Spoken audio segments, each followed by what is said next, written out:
بسم اللہ الرحمن الرحیم۔ السلام علیکم۔ حضرت مالک بن دینار رحمت اللہ کے زمانے میں دو بھائی آتش پرست مشہور تھے۔ ایک دن چھوٹے بھائی نے بڑے سے کہا کہ بھائی صاحب، آپ نے 73 سال آگ کی پرستش کی ہے اور میں نے 35 سال۔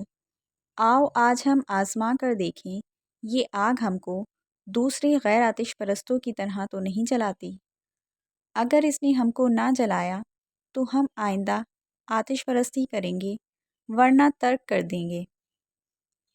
چنانچہ اس نے آگ جلا کر بڑے بھائی سے کہا کہ آپ پہلے آگ پر ہاتھ رکھیں گے یا پہلے میں رکھوں؟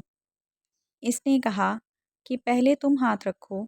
جب چھوٹے بھائی نے آگ پر ہاتھ رکھا تو آگ نے اپنی خاصیت کے مطابق اس کا ہاتھ جلا دیا۔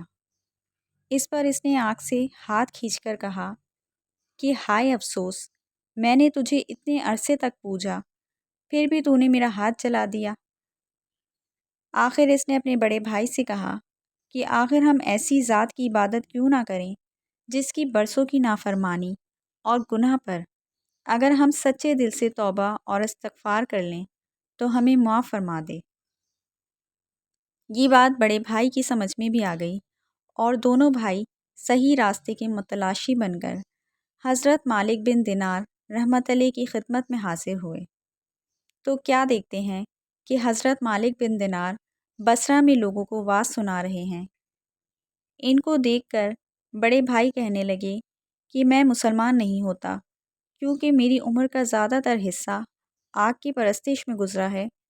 اب اگر میں مسلمان ہو گیا تو گھر والے مجھے ملامت کریں گے اور میں ان کی ملامت کے مقابلے میں آگ کو ترجیح دوں گا۔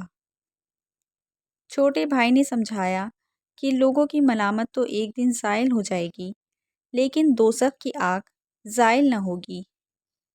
مگر بڑے بھائی کو سمجھ میں نہ آیا اور وہ بد نصیب واپس چلا گیا۔ لیکن چھوٹا بھائی اپنی بیوی بچوں کو لے کر حضرت مالک بن دینار کی خدمت میں حاضر ہو گیا اور بات سے فارغ ہونے کے بعد تمام ماجرا ان کو سنایا اور درخواست کی ماں بیوی بچوں کی مسلمان بنائیں۔ چنانچہ حضرت مالک بن دینار نے ان سب کو مسلمان کیا اور اس نوجوان نے جب مسلمان ہو کر واپس ہونا چاہا تو حضرت مالک بن دینار نے فرمایا کہ ذرا ٹھہرو، میں تمہارے لیے اپنے شاگردوں سے کچھ جمع کر دوں۔ جس پر نوجوان نے عرض کیا کہ میں کچھ نہیں چاہتا اور واپس ایک ویرانے میں آباد گھر دیکھ کر اس میں مقیم ہو گیا۔ صبح کو بیوی نے کہا کہ بازار جا کر کوئی ایسا کام تلاش کرو جس سے بچوں کی گزر ہو سکے۔ چنانچہ وہ نوجوان تلاش معاش کے لیے نکلا مگر کہیں کوئی مزدوری نہ ملی۔ تو اس نے سوچا آخر اللہ تعالیٰ کی مزدوری کیوں نہ کروں۔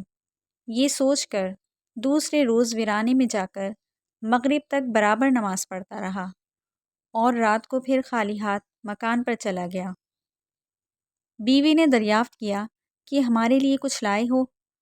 تو اس نے جواب دیا کہ آج میں نے بادشاہ کی مزدوری کی ہے مگر اس نے کچھ نہیں دیا، کل کو اجرت دینے کا کہہ دیا ہے۔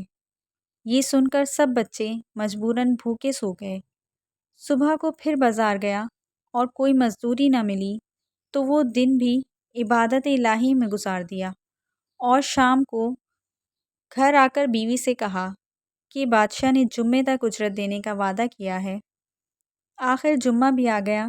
جمعے کو بھی جب کوئی کام نہ ملا تو اس نے اس دن بھی عبادت میں مصروف رہا اور زوال کے بعد دونوں ہاتھ آسمان کی طرف اٹھا کر دعا کی کہ اے میرے پروردگار، تو نے مجھے اسلام کی دولت سے نواز کر ہدایت عطا فرمائی، بس اس دین کی برکت اور عظمت سے اہل و عیال کے نفقے کا غم بھی میرے دل سے دور فرما دے کیونکہ مجھے ان کے حال کے تبدیل ہو جانے کا خدشہ ہے۔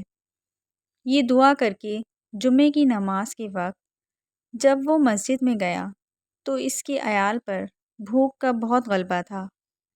اتفاقاً کسی شخص نے آ کر اس کا دروازہ کھٹکھٹایا، جس کی آواز سن کر اس کی بیوی باہر آئی تو کیا دیکھتی ہے کہ ایک خوبصورت نوجوان سنہری رومال سے ڈھکا ہوا ایک طباق لیے کھڑا ہے اور کہہ رہا ہے کہ اس کو لے لو اور اپنے شوہر سے کہنا کہ یہ اس کی 2 دن کی مزدوری ہے اور اگر تم زیادہ کام کرتے تو مزدوری اور زیادہ ملتی۔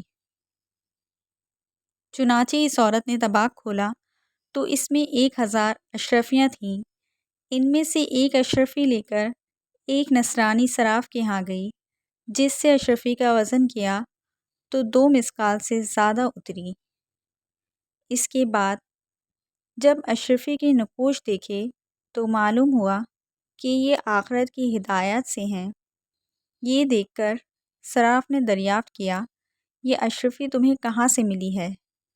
عورت نے اس کو تمام واقعہ سنایا، جس کو سن کر وہ نصرانی صراف بھی مسلمان ہو گیا اور 2000 درہم عورت کو دے کر کہا، ان کو خرچ کرو اور جب یہ خرچ ہو جائیں تو پھر مجھے اطلاع دینا۔ اس عورت نے صراف سے درہم لے کر کھانا تیار کیا۔ ادھر اس کا شوہر مغرب کے بعد جب گھر آنے لگا تو نہایت خشوع اور خضوع سے 2 رکعت ادا کر کے رومال میں مٹی باندھ لی اور دل میں خیال کیا کہ جب بیوی تقاضا کرے گی تو کہہ دوں گا اس میں آٹا ہے اور یہی میرے کام کی مزدوری ہے۔ چنانچہ جب وہ گھر پہنچا تو گھر کو فرش و فروش سے آراستہ پایا اور کھانے کی خوشبو سونگھی تو رومال دروازے پر ہی رکھ دیا تاکہ بیوی کو معلوم نہ ہو سکے۔ گھر میں پہنچ کر بیوی سے حال معلوم کیا تو اس نے پوری کیفیت بتا دی، جس کو سن کر وہ مرد خدا سجدہ شکر بجا لایا۔ پھر بیوی نے دریافت کیا کہ رومال میں کیا لائے ہو جو دروازے میں رکھائے ہو؟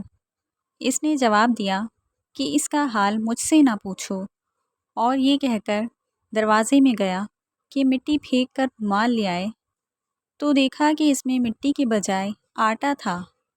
یہ دیکھ کر تو اس کی حیرت کی انتہا نہ رہی اور پھر خدا کے سامنے سجدہ ریز ہو گیا اور پھر برابر خدا کی عبادت میں مصروف رہا، یہاں تک کہ اس کی روح اس دنیا فانی سے پرواز کر گئی۔ اللہ تعالیٰ اس عبادت گزار مرد مومن پر رحم فرمائے، آمین۔ سچ ہے جو اللہ کا ہو جاتا ہے اللہ اس کی ضرورتیں غیب سے پوری کرتا رہتا ہے۔ دعا ہے کہ اللہ تعالیٰ ہم سب کو بھی اس واقعے سے سبق حاصل کر کے نیک بننے کی توفیق عطا فرمائے، آمین۔ ناظرین، ویڈیو پسند آئی ہو تو اسے لائک اور سبسکرائب کر دیجیے اور ساتھ میں لگی بیل آئیکن کے بٹن کو پریس کر دیجیے۔ شکریہ۔